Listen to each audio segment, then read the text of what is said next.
चलो, सेंटेंस वाला हिस्सा खत्म हो गया था। सेंटेंस का एक बेसिक डेफिनेशन मैं आपको दिया था कि सेंटेंस यानी कि हिंदी में इसको वाक्य कहते हैं, शब्दों का ऐसा समूह होता है जिसका कोई एक सार्थक अर्थ निकलता हो। ये बताए थे, कुछ 4-5 टाइप थे सेंटेंस के।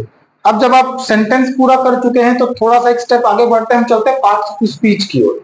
ठीक है, पार्ट्स ऑफ स्पीच में पढ़ना क्या है पहले ये जान लो। Parts of speech, parts of speech पढ़ा इसलिए जाता है क्योंकि इसके माध्यम से हमको ये जानकारी मिलती है कि किसी सेंटेंस में, देखो सेंटेंस आ गया इसीलिए पहले सेंटेंस बता दिए, किसी सेंटेंस में जो ग्रुप ऑफ वर्ड्स हैं, है ना, वो वाक्य में जो शब्दों का समूह था, वो हर एक शब्द क्या क्या कर रहा है या उस हर एक वर्ड का उस सेंटेंस में क्या काम है, ये हमको मालूम चलता पार्ट्स ऑफ स्पीच से, कि उस सेंटेंस का हर एक वर्ड किस चीज को रिप्रेजेंट कर रहा है या डिनोट कर रहा है, हमको कहां से मालूम चलता है? पार्ट्स ऑफ स्पीच में।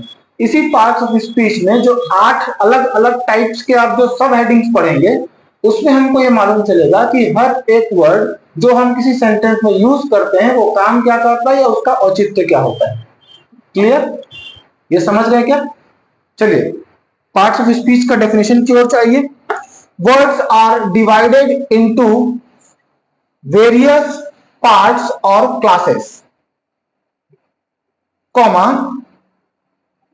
according to the function, according to the function they perform in a sentence, they perform in a sentence, each among of them, each among of them is called parts of speech, each among of them is called part of speech। Hindi में शब्दों को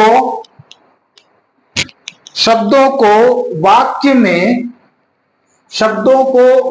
में उनके कार्य, शब्दों को वाक्य में उनके कार्य के अनुसार विभिन्न वर्गों में या भागों में विभाजित किया जाता है। शब्दों को वाक्य में उनके कार्य के अनुसार विभिन्न भागों या वर्गों में विभाजित किया जाता है। इनमें से प्रत्येक भाग को पार्ट्स ऑफ स्पीच कहते हैं।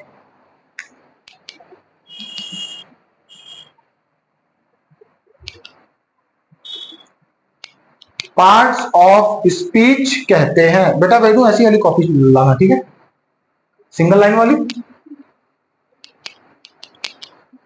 अब लिखिए पार्ट्स ऑफ स्पीच के प्रकार कौन कौन से हैं। तो पहला कौन सा भास्कर?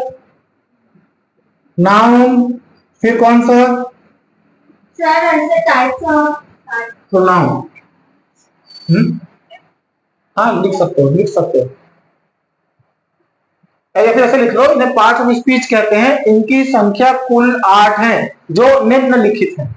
ऐसे लिखते हैं ना, नाउन, प्रोनाउन, उसके बाद तीसरा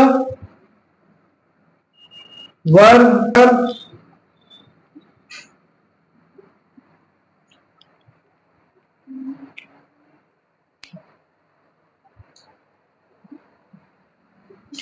फिर एडजेक्टिव, उसके बाद कंजंक्शन, उसके बाद प्रीपोजिशन, उसके बाद एक्शन।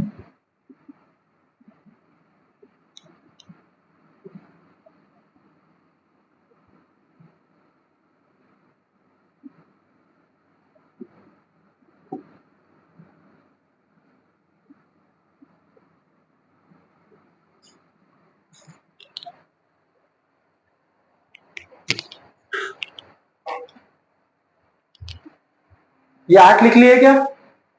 हो गया। पहला हेडिंग डालिए noun. noun is the name of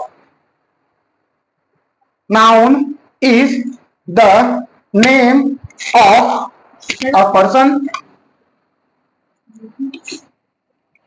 place, animal, thing, quality, idea, experience, feelings. इसका मतलब क्या हुआ? किसी सेंटेंस में अगर कुछ भी आ रहा है तो वो नाम है। इस सेंटेंस में कोई भी वर्ड जो किसी चीज को डिफाइन कर रहा है उसका नाम बता रहा है। अब वो नाम किसी की भी हो सकते हैं, ठीक है, चाहे आदमी हो, वस्तु हो, जानवर हो, फीलिंग्स हो, एक्सपीरियंस हो, whatever you are telling, if it has name then it is what? Noun.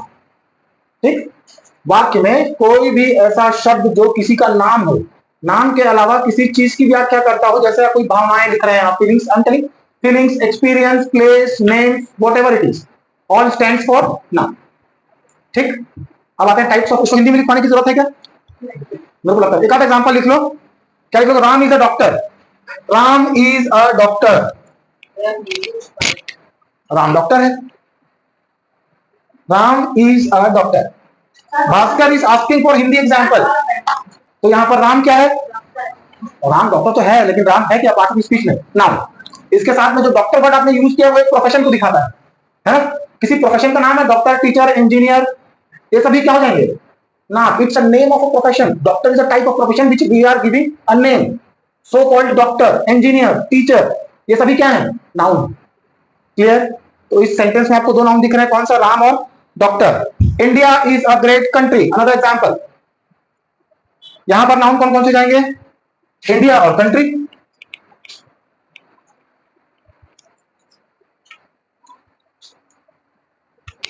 किसी को हिंदी में लिखवाने की जरूरत है क्या? नाउन का डेफिनेशन बताओ जल्दी, बताओ, मैं लिखवाऊंगा। नहीं, पिछले क्लास लिखवाना पड़ेगा। ओ माय गॉड, लिखो चलो। किसी व्यक्ति, स्थान, पशु, वस्तु या मानवीय गुण, गुण समझते हैं ना? गुण, व्यक्ति,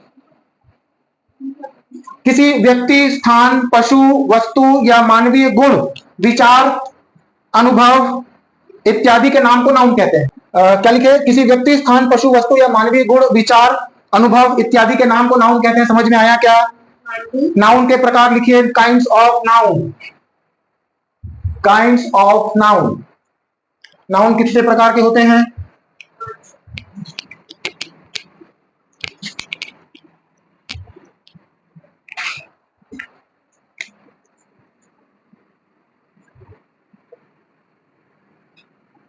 कितने टाइप रहेंगे? 5। कौन कौन से? Proper, common, collective, material, abstract.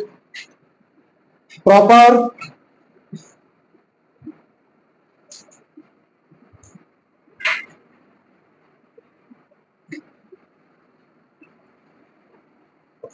क्या लिखा? Proper, common, collective, material, abstract.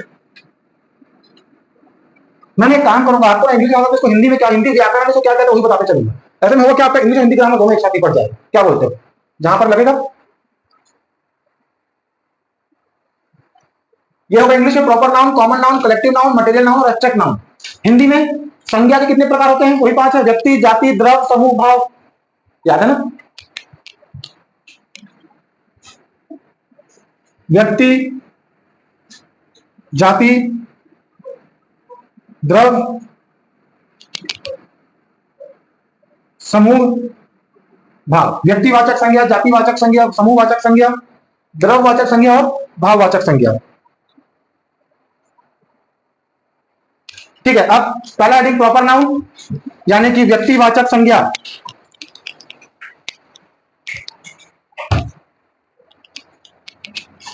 सबसे वाला कौन सा? Proper noun. प्रॉपर नाउन आगे लिखिए। A proper noun is the name of proper noun. देखो यहाँ नाउन पूरा नेम है तो हर डेफिनेशन में नेम ही नेम आएगा। ठीक है, हर डेफिनेशन में नेम मिलेगा। किसी को देखो आपको भी नाउन के डेफिनेशन में क्या लिखा? नाम है। तो इसके जितने भी टाइप्स होंगे ना, सॉरी किसमें, नाउन में 5 के टाइप्स है। इन 5 में अच्छा एक नाउन का एक तरह का और भी क्लासिफिकेशन है, 2 टाइप से। पता है क्या? एक वो जिनको गिन सकते हैं, एक वो जिनको नहीं गिन सकते। तो ऐसे तो 5 लिखे हमने। लिखे ना 5। नाउन का क्लासिफिकेशन एक मॉडर्न क्लासिफिकेशन है। अब 2-4 साल बाद जब a proper noun is the name of a particular person, place और थिंग। लिखना अ प्रॉपर नाउन इज, देखो आप लोगों को डेफिनेशन मेरे से कुछ बेहतर डेफिनेशन मिल जाए गूगल पे तो वो लिख सकते हो, बशर्ते आपको समझ में आना चाहिए। हीरोगिरी के चक्कर में कुछ भी उल्ट जरूर मत लिख लेना। एग्जांपल भी ऐसा लिखना जहां से आपको लगे कि हाँ भाई ये तो मस्त एग्जांपल से मेरे को समझ में आ रहा है। ठीक है ना? ठीक है, वरना कई बार होता है ना कि स्मार्ट बनने के चक्कर में अपन अपना ही लूल करा लेते हैं, होता है ऐसा, तो ऐसा ना हो। हाँ, अब एग्जांपल मत दे, मैं समझा दिया। नहीं, कोई देखो एग्जांपल कोई भी सब्जेक्ट हो केवल 2 होने चाहिए, जो आपकी बात को सेटिस्फाई करे, जो डेफिनेशन को डिस्क्राइब करे, वही एग्जांपल काम के होते हैं, बाकी एग्जांपल काम के नहीं होते। चलिए बात समझ में आएगा। संज्ञा, व्यक्तिवाचक संज्ञा क्या होता है? किसी वस्तु, स्थान या name of particular place, people और थिंग। क्या लिखा है? पर्सन, प्लेस और थिंग। पर्सन, प्लेस ऑफ और पर्सन, PERSON, पर्सन, प्लेस और थिंग, THING, थिंग। हाँ, हो गया।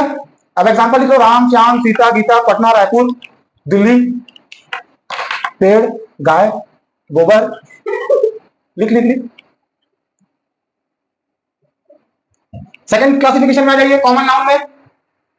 लिख लिया क्या एग्जांपल? 2 मिनट के लिए करूंगा लेकिन बस डाल दिया क्या? COMMONNOUN, noun, common noun. ठीक है बेटा, कैमरा कम हिलाइए। चलिए, कॉमन नाउन में क्या होगा, मैं आपको अलग टाइप का डेफिनेशन बता रहा हूं इसका, हालांकि कॉमन नाउन का डेफिनेशन पहले लिख लीजिए। A common noun is the common name of class of person, place और थिंग। क्या समझ में आया? कुछ नहीं, है ना? देखना, देखो प्रॉपर नाउन का डेफिनेशन आसान था कि किसी व्यक्ति, वस्तु या जानवर, किसी भी चीज का स्थान कुछ भी हो तो वो प्रॉपर नाउन है, क्योंकि सिर्फ नाम की बात कर रहे हैं, है ना? लेकिन कॉमन नाउन में आपको मालूम चलेगा कि प्रॉपर नाउन क्या है। समझिएगा, पहले डेफिनेशन को लिखिएगा। A common noun is the common name of a class of person, place और थिंग। THING, thing. लिख लिया क्या?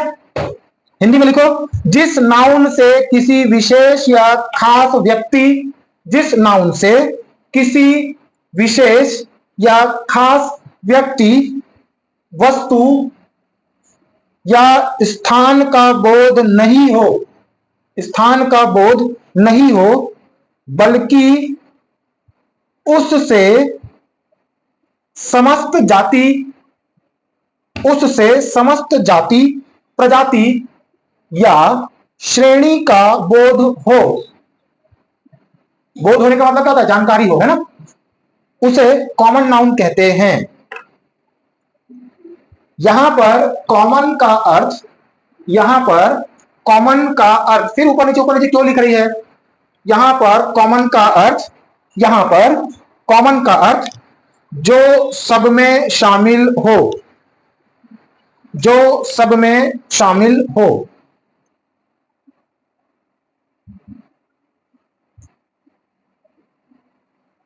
चलिए अब एग्जांपल में आइए। मैंने आपको बताया कि कॉमन नाउन वो बताएगा कि प्रॉपर नाउन क्या है। जैसे प्रॉपर नाउन, मैंने आपको एग्जांपल दिया था, राम इज अ डॉक्टर, हाँ कि नहीं? तो राम क्या है? डॉक्टर। तो यहां पर प्रॉपर नाउन राम और कॉमन नाउन डॉक्टर। मैं क्या बोल रहा हूं, समझ में आ रहा है आपको? मैं ये कह रहा हूं कि कॉमन नाउन से आपको मालूम चलेगा कि प्रॉपर नाउन क्या है। ठीक है ना? Bhaskar is human being, Bhaskar मानव है, तो भास्कर क्या हुआ? Proper noun. और human being common noun. Human being तो तुम भी हो सकते हो ना, सिर्फ भास्कर थोड़ी हो सकता है, हाँ कि नहीं? इसलिए तो उसमें बाद में लिखा है ना कि क्या लिखा है आपको, कि कॉमन का अर्थ है जो सब में शामिल है। क्लियर? एग्जांपल लिखिए, राम इज अ डॉक्टर में, इसको पैराग्राफ के तौर पर लिखिए, समझाने के लिए लिखाया जा रहा है। ठीक है? राम इज अ डॉक्टर में राम प्रॉपर नाउन है, जबकि डॉक्टर कॉमन नाउन हो।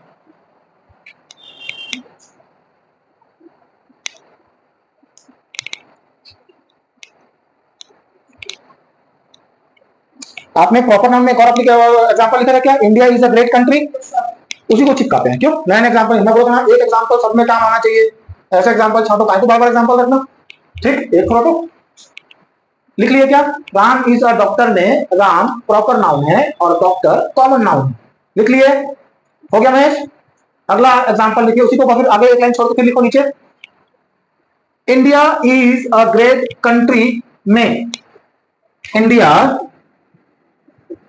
इज अ ग्रेट कंट्री, ठीक है। ये एग्जांपल हमने प्रॉपर नाउन के लिए दिया था, जहां पर हमने इंडिया को क्या बताया था, noun, sorry proper noun. India को प्रॉपर नाउन किसी जगह का नाम है, हाँ कि नहीं भाई। नाउन तो इंडिया भी है और कंट्री भी है, हाँ कि नहीं। समझ में आ रही बात। इंडिया क्या है, प्रॉपर नाउन, क्योंकि किसी का नाम है। और इंडिया क्या है, तो इंडिया क्या है, एक देश है। ये क्या हो गया, कॉमन नाउन। समझ में आया। मैंने आपको बताया था कि प्रॉपर नाउन क्या है, ये कौन बताता है, कॉमन नाउन बताता है। ऐसा याद रख सकते हैं इसको, ठीक है ना। क्योंकि डेफिनेशन से हर चीज क्लियर नहीं होगी, एग्जांपल्स बहुत जरूरी है। आपको क्लियर हुआ कॉमन नाउन क्या होता है, क्लियर हुआ फिर कोई समस्या। ठीक है, जो एग्जांपल काफी है, Ram is a doctor, India is a great country, Bhaskar great country, ठीक है। हाँ चलिए तीसरा ये कलेक्टिव नाउन में, अ collective noun is, a collective noun is, मैं तो बोला ना भाई, वो नेम, नेम तो सब में आएगा, नाउन तो नेम ही है। A collective noun is the name of a number of person और things considered as one. A collective noun is the name of a number of persons or things considered as one। ठीक, हिंदी में वह noun जिससे, वह noun जिससे एक ही प्रकार के व्यक्तियों, वह नाउन जिससे एक ही प्रकार के व्यक्तियों या वस्तुओं के समूह, व्यक्तियों या वस्तुओं के समूह या झुंड का बोध हो, बोध होने का मतलब क्या होता है, जानकारी हो, है ना, बोध हो या ज्ञात हो, बोध हो, उसे कलेक्टिव नाउन कहते हैं। एग्जाम्पल, एग्जाम्पल लिखिए, क्लास, जैसे क्लास 10 क्लास 9 कैसे बोलते हैं ना, क्लास, फैमिली, कलेक्टिव नाउन के। कलेक्टिव मीनिंग आपको डिक्शनरी से ढूंढ के लाना है और उसको याद भी करना है। मैं तो बोला रोज कुछ ना कुछ होमवर्क तो दूंगा, ठीक है। लिखिए, class, team, band, mob, crowd,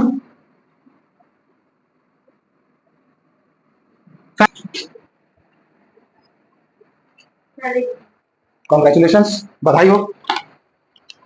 चलिए अगला नाउन में पहुंचिए। अच्छा चलो उसको और थोड़ा सा समझाते हैं आगे और डिफाइन करते हैं, कुछ और भी दिया हुआ कंटेंट्स में। नहीं, bunch of flowers, bunch of flower कहने से फूलों के गुच्छे का बोध होता है। बंच ऑफ फ्लावर कहने से, बंच, BUNCH, गोबर, अभी लिखिए बंच की स्पेलिंग वहां पर हुई। हे भगवान, बंच नहीं लिखवाया क्या मैं आपको, ठीक है। Bunch, bunch of flower, Mahesh गर्मी लगेगी बेटा, थोड़ा सा एडजस्ट करो। बंच ऑफ फ्लावर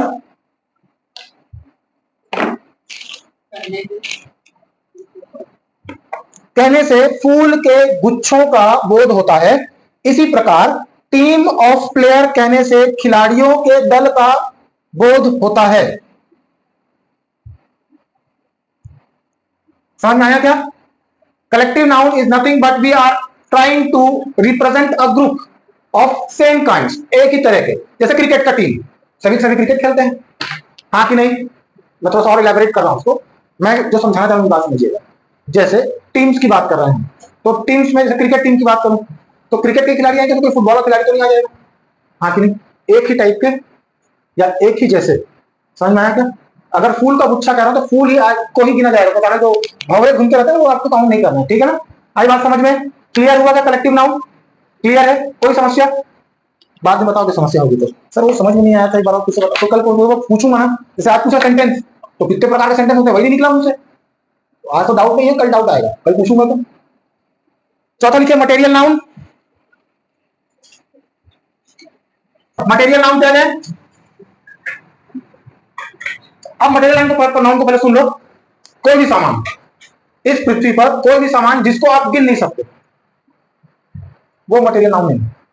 चावल वो नहीं है। हाँ चावल को नहीं गिन सकते, पानी को भी नहीं गिन सकते। जो आप नहीं गिन सकते, मैं नहीं है बोला क्या?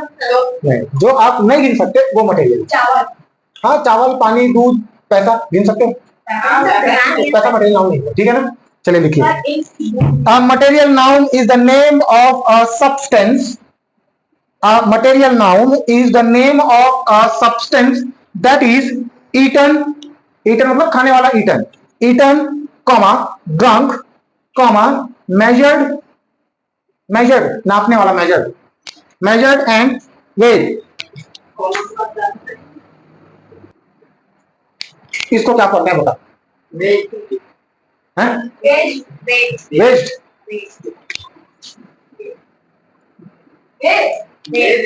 वेट का द कहां लिखा है इसमें? वेट, ठीक है, ठीक है ना? पूरा अपना अंग्रेजी नमस्ते लगा है आत्मा वालों का, है ना? नहीं, हमारे स्कूल में कुछ खास नहीं है, उसने बताया था ना। हाँ? तो चलो, क्या बता रहा था मैं वैसे आपको?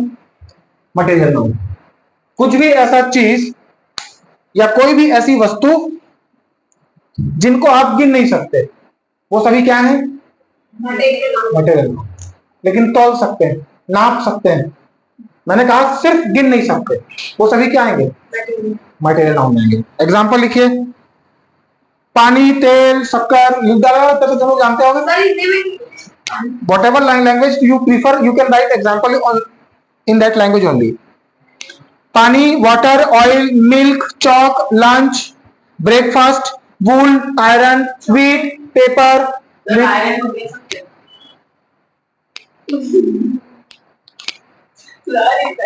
क्या कर सकते हैं भास्कर? कुछ नहीं, उससे गिन नहीं सकते। Don't mess with your teacher, or else your teacher will leave you in a mess. Getting my point? Nonsense, Bhaskar. Water, butter, ठीक है, curd, paper, wheat, iron. Actually iron कहने का मतलब ये है भास्कर, ये लोहे का पाइप है। मैंने पाइप नहीं कहा, मैंने कहा लोहा गिन के दिखाओ, गिन सकता है क्या? मेरी बात समझ में आई ना? पाइप या कील बोलूंगा तभी तो गिनोगे ना, लेकिन मैंने कहा लोहा, एक कील में कितना लोहा है तुम गिन सकते हो क्या? तौल सकते हो। Oh yes, that is the only thing which I was talking about. Got my point? पानी को तौल सकते हो कितना लीटर है, गिन नहीं सकते। लोहे को तौल सकते हैं कितना किलो है, गिन नहीं सकते। हाँ, वो बात और है, इसको गिन सकते हैं, इसको तौल भी सकते हैं, लेकिन उसको तौलने को जाए गिनना प्रीफर करते हैं, क्योंकि मार्कर में खरीदूंगा तो पीस में गिनती में मिलेगा ना, तौल के थोड़ी देगा 1 किलो मार्कर को। हाँ कि नहीं? सारी बात समझ में नहीं? गिन सकते नहीं। अब इसमें और एक क्लैरिफिकेशन है। आप लोग जैसे मैं बात बता रहा हूँ, क्लैरिफिकेशन, CLARITY, क्लैरिटी लिख लिया करो, स्पष्टता क्या है इसमें। देखिए, वुड मटेरियल नाउन है, लकड़ी मटेरियल नाउन। जैसे मैंने आपको लोहे का एग्जांपल दिया ना, लोहा मटेरियल नाउन, लेकिन इससे बनने वाले जो सामान है वो मटेरियल नाउन नहीं होंगे। जैसे लकड़ी, लकड़ी मटेरियल नाउन है। वी कांट काउंट वुड, गिन सकते हो? नहीं गिन सकते, लेकिन उस लकड़ी से बनने वाले चेयर टेबल को तो आप गिन ही सकते हो। मेरी बात समझ में आ रही है? तो वुड अनकाउंटेबल नाउन, और उससे बनने वाला चेयर काउंटेबल। क्लियर हुआ क्या? समझ में आ रही बात? वैसे ही लोहा है चुन्नी लाल, लोहा गिन नहीं सकते, तौल सकते हैं। समझ गया? हो गया क्या? चलो आखिरी 5वां लिखो, इसको अब बर्दाश्त से बाहर हो। चलिए, abstract noun, 5th one, abstract noun. अब भाववाचक संज्ञा, abstract noun, ABSTRACT, abstract noun. कैसे कर रहा है? सीधे बात, ABSTRACT, एब्स्ट्रैक्ट नाउन। घबरा मत। Abstract noun is the name of such type of thing which is not seen और touched but only thought of. वह नाउन जिसे हम देख या छू नहीं सकते, केवल अनुभव द्वारा समझ सकते हैं। याद रखना, मैंने महसूस करने में और समझने में फर्क होता है। ध्यान दो इधर, महसूस करने में और समझने में फर्क होता है, ठीक है? लेकिन हवा जब चलेगी, या हवा चलती कहाँ, हवा बहती है, हवा बहती है, बहती हवा सा था वो, भूल गई क्या? हाँ, मैं बोला हिंदी सुधारो, हवा कहां से चलेगी, पैरस के पास। हवा क्या होती है, बहती है। It is a kind of fluid. Class 9 में पढ़ोगे आप, मैटर एंड इट्स स्टेट्स। हवा बहती है, याद रखना, क्योंकि वो वह नाउन जिसको हम छू नहीं सकते हैं, केवल अनुभव द्वारा समझ सकते हैं, उसको एब्स्ट्रैक्ट नाउन कहते हैं। ठीक है, महेश समझ में आ रहा है कि नहीं आ रहा है? जैसे truth, death, heat, sleep, beauty, ये एग्जांपल्स भी हैं एब्स्ट्रैक्ट के, और इसके मतलब भी आपको लिख कर याद करके लाने हैं। ठीक है, ठीक है क्या? तो यहां पर आपका जो नाउन वाला पार्ट है ऑफिशियली खत्म हो गया है। काइंडनेस मतलब दयालु। ओ यस। चलिए अब पॉइंट्स टू रिमेंबर लिखिए। कुछ 5 पॉइंट्स हैं जो बहुत इंपॉर्टेंट है। पॉइंट बता रहा हूं, जितनी क्रियाएं हैं, क्रिया मतलब क्या होता है, एक्शन, ये सभी क्या होते हैं, एब्स्ट्रैक्ट नाउन होते हैं। जैसे जैसे walking, running, singing. Example, walking, running और क्या, सिंगिंग। SING सिंगिंग, चलना, दौड़ना, गाना गाना, ये सभी जो जितने भी एक्शन है वो सभी क्या कहलाते हैं, मतलब किसकी कैटेगरी में आते हैं, एब्स्ट्रैक्ट नाउन की कैटेगरी में आते हैं। नंबर 2, जितने भी साइंस हैं, साइंस, साइंस और आर्ट्स, विज्ञान और कला, साइंस और आर्ट्स, विज्ञान और कला, ये सब भी क्या है, एब्स्ट्रैक्ट नाउन। जैसे बोल दिए कौन सब्जेक्ट पढ़ रहा हो, फिजिक्स, याद रखना physics is not the name of subject. ये प्रॉपर नाम मत फेंक देना, किसी का नाम तो है। समझ में आया क्या? इसलिए क्लैरिटी, ये ध्यान देने वाली बातें हैं आपको। जितना भी साइंस आएगा, जैसे फोटोसिंथेसिस, हम बोलेंगे ये एक प्रोसेस है जिसका नाम है, तो नाम है मतलब प्रॉपर नाउन है? नहीं, वो साइंस है। वो कौन सा नाउन है, एब्स्ट्रैक्ट नाउन है। आया क्या समझ में? यहां पे मामला फंसता है। देखो आप डेफिनेशन और एग्जांपल तो कर लोगे, पांचों की बहुत आसान है, बता भी दोगे, लेकिन अगर ऐसे कुछ उठपटांग पूछा जाए, जैसे मैं क्या बताया आपको, फोटोसिंथेसिस के बारे में बताया है ना, डिजिटलाइजेशन के बारे में बताया, तो ये सभी जो प्रोसेस या एक तरह से क्रियाएं हैं जो साइंस में हम यूज करते हैं। जैसे गाना गाना एक तरह का आर्ट है, पेंट करना एक तरह का आर्ट है, ये सभी क्या कहलाते हैं, abstract noun. Example, physics, mathematics, painting. लिखो, साइंस, जितने भी साइंस और आर्ट है वो सभी क्या हो जाएंगे, एब्स्ट्रैक्ट नाउन। एग्जांपल क्या क्या बताया हमें, फिजिक्स, मैथ्स और क्या, पेंटिंग। याद रखना, विज्ञान और क्या, कला। ओ यस, ठीक। तीसरा चीज, फिजिक्स के बारे में क्या है, मैथ्स। जितनी भी भाषाएं हैं, लैंग्वेज, आपको लगा छत्तीसगढ़ी हो तो भाषा का नाम है, वो फिर क्या हो जाएगा, प्रॉपर नाम ना है। जितना भी भाषा है, जितना भी बीमारी है, भाषाओं के नाम, बीमारियों के नाम, ये सभी क्या है, एब्स्ट्रैक्ट नाउन।